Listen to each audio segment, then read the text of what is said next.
koordinatzaile aritzen naiz urtero, eta nire lana da, koordinatzea, ez?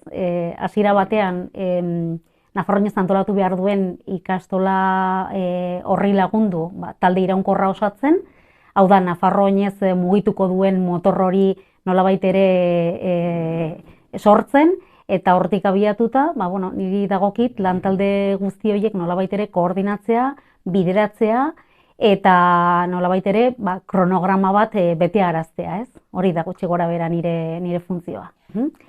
Begira, Nafarroinez bat antolatzeko bada lan metodo bat ikastolek sortu dutena. Hau ez da norbaitek asmatu duen historia bat, baizik eta eskarmentutik sortu den lan metodo bat. Eta lan metodo horren baitan guk baditugu zenbait batzorde, zenbait lan talde. Orotara dira 13.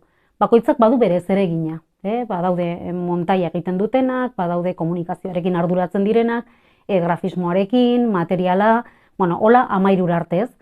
Orduan, lantalde bakoitzak badu nolabait esaterren buru bat, pixka bat talde hori koordinatzen duena. Eta buru guzti horiekin sortzen dugu talde iraunkorra. Eta orduan, talde iraunkorrean erabakitzen da eta aztertzen da Nafarroinezekin zerikusia daukan guztia.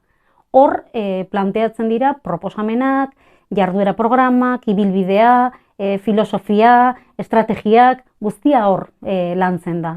Lehen esan dizudan bezala, talde iraunkorra da Nafarroinezen motorra, eta organo erabakitzailea. Hor hartzen dira erabaki guztiak, beti ere batzordeen iritzia aintzat hartuta. Ezala da, Nafarroinez bat antolatzeak saio batek baditu 18 hilabete. Ze hasten gara, hori, askoz ere lehenago.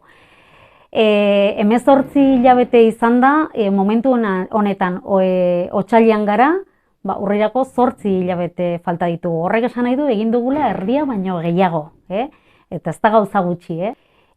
Batzordeetan baditugu 200 lagun baino gehiago lanean, eta hor, badira, batetik gaur egun Andramari ikastola osatzen duten familien ordezkariak. Bestetik familia ohiak, ikasle ohiak, langileak.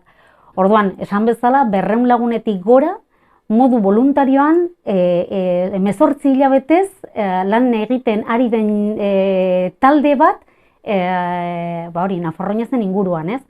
Orduan, momentu honetan, esan bezala batzorde bakoitzak badu bere zeregina, bakoitzari da bere zeregin horietan, eta lan horren ondorio da, orain, ez dakit eskura ditugun gauza asko, ez? Esate baterako, dugun denda polit hori. Hori, lanaren, batzorde horien lanaren ondorio da.